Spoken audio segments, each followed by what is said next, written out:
Olá, bem-vindo a mais um programa sobre humanas, uma parceria da UERN TV com o programa de pós-graduação em Ciências Sociais e Humanas aqui da UERN. E hoje nós vamos conversar com o publicitário e mestre em Ciências Sociais e Humanas, Ivan Chaves Coelho.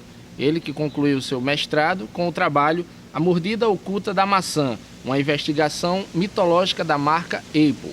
Olá, Ivan, tudo bem? Oi, Esdras, obrigado pelo convite. Ivan, eu queria que você falasse de início qual a proposta dessa pesquisa. Tá. A ideia da pesquisa ela é aproximar um pouco esse lado mercadológico do marketing, da gestão de marcas, junto a esse lado mais social e também psicológico. Então, fazer essa aproximação para que a gente possa entender um pouco como é que funciona o impacto de uma marca na cabeça desse consumidor. E o porquê da escolha da Apple? A Apple ela é um caso mais particular, é uma marca no qual eu gosto muito, né? Então eu já tinha um convívio um pouco maior com ela e pelos pontos que ela conseguiu alcançar diante de destaque, vamos dizer assim, mundialmente falando. Ela consecutivamente ela é considerada a marca mais valiosa, falando só simplesmente do logotipo, da logomarca, né, específica da Apple, no mundo. Então ela é avaliada hoje praticamente em 3 bilhões de dólares, somente a logomarca, sem falar de bens como carros, tecnologias e etc. Só a proposta de logo. E você encontrou alguma dificuldade ao tentar trazer seu objetivo de pesquisa para um mestrado em Ciências Sociais, que saía um pouco da área da comunicação, que é onde você conseguiu a graduação?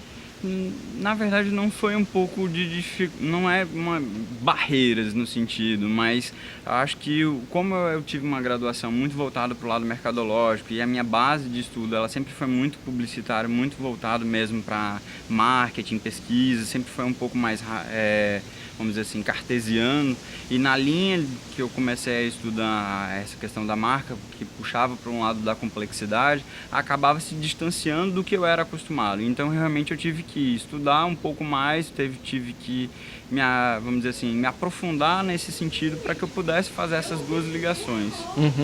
E aí, para realizar essa pesquisa, você pegou como objeto que é o que você primeiramente a gente pega a própria logo, né, a construção da logo, então ela teve vários caminhos, ela teve várias reformulações e aí a gente começa desde o início com essa análise da logo e depois a gente vai começar a ver a reaplicação da proposta que é colocada na logomarca nas campanhas publicitárias, né, que são duas grandes campanhas da época que ficaram praticamente ícone, que é a 1984, que é o primeiro comercial que a Apple lança, né, e ela lança no Super Bowl, que é o futebol americano, né, dos Estados Unidos, futebol americano, óbvio.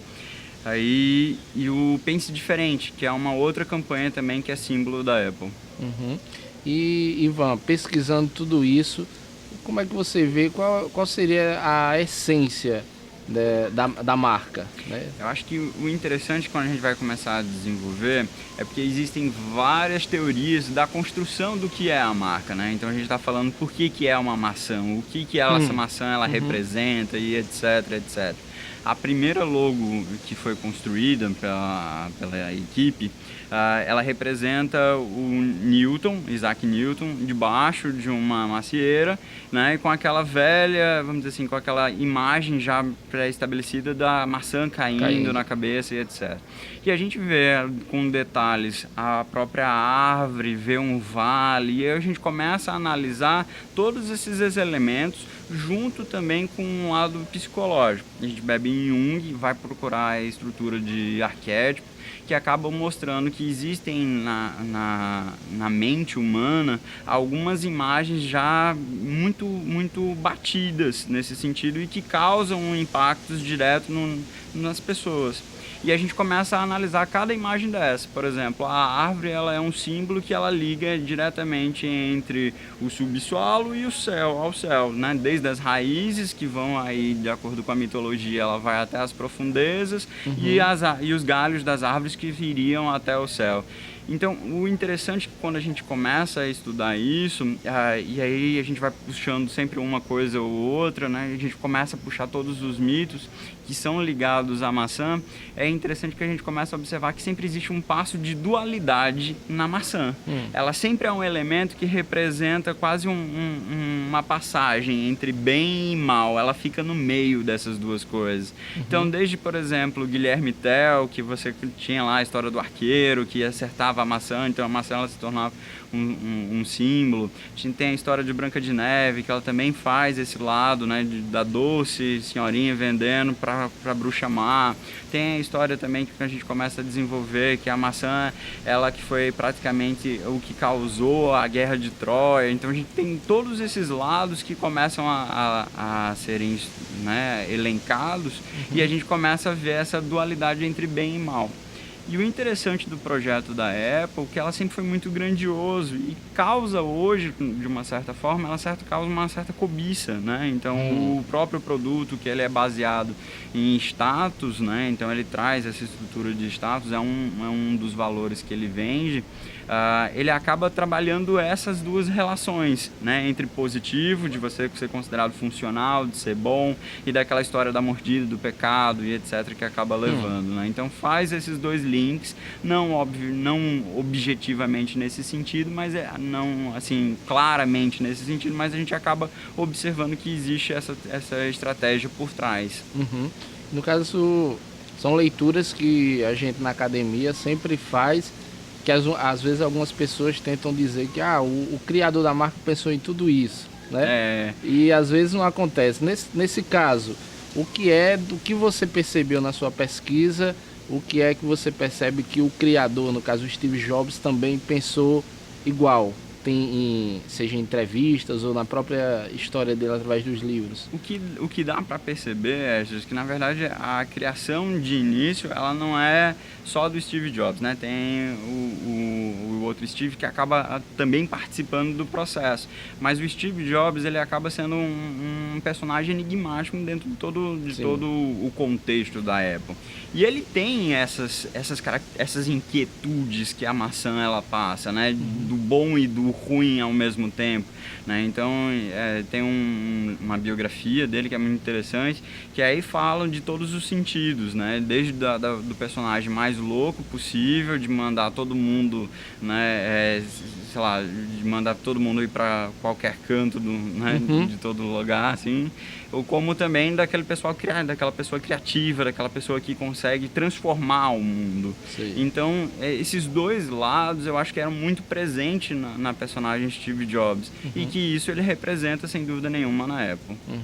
E qual a contribuição que você enxerga, assim, depois de passar todo esse tempo pesquisando, qual a contribuição dessa pesquisa, primeiro, para a área da comunicação, né, e depois para a área das ciências sociais também? Eu queria que você falasse. Eu acho que da comunicação é interessante quando a gente começa a estudar o que a gente chama de brand, né, que é o gerenciamento de marca, a gente começa a entender que a construção de uma identidade mercadológica, ela não é tão simples, né? Então ela precisa representar o que a empresa ela quer e obviamente ela precisa representar os interesses de quem está à frente da empresa, para que ela possa ganhar força e ganhar poder, né? É o caso da própria Apple, ela consegue muito bem representar isso, né, dentro do projeto. Aí com a morte do Steve a gente já acaba tendo um pouquinho mais de uma variação dessa força. Mas o legado que ele deixa já é muito forte no sentido de que as pessoas já associam a marca, né, aquela maçã mordida, já a tecnologia, a luxo, a status, a diferencial. Então são projetos que foram desenvolvidos desde o início. Então isso é muito legal para a comunicação, principalmente, obviamente, para a publicidade. Para a comunicação e para ciências sociais, a gente acaba estudando também o lado simbólico da coisa, né? Então as transformações, então como que a gente consegue construir associações simbólicas dentro de elementos imagéticos, né? Dentro dos como que uma maçã ela representa muito mais do que uma fruta, ela representa muito mais do que um produto para consumo, ela tem um significado diferenciado para um consumidor e para uma sociedade. E você que já tem um tempo aí de trabalho em agências de publicidade, né, na universidade também, como é que você enxerga em relação a outras marcas? No caso, tem marcas que têm seguido um roteiro semelhante ao da Apple ou não, ainda não? Sim, sim, acho que sim, acho que hoje a gente já tem várias marcas que trabalham, desde marcas grandes como a própria Nike, que ela também tem uma bebida muito forte dentro dessa parte mitológica, né, dessa construção mitológica do guerreiro, de quem é o guerreiro, esse personagem todo do herói, são aspectos importantes que a gente começa a ver.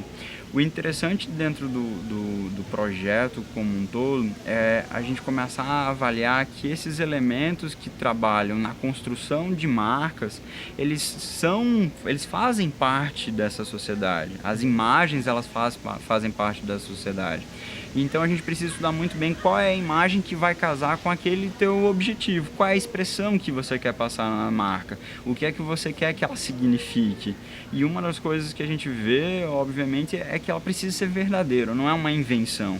Então por isso existe uma investigação muito forte em cima de como é a estrutura da empresa, para que depois possa se chegar a um consenso de qual marca é a melhor para representá-la.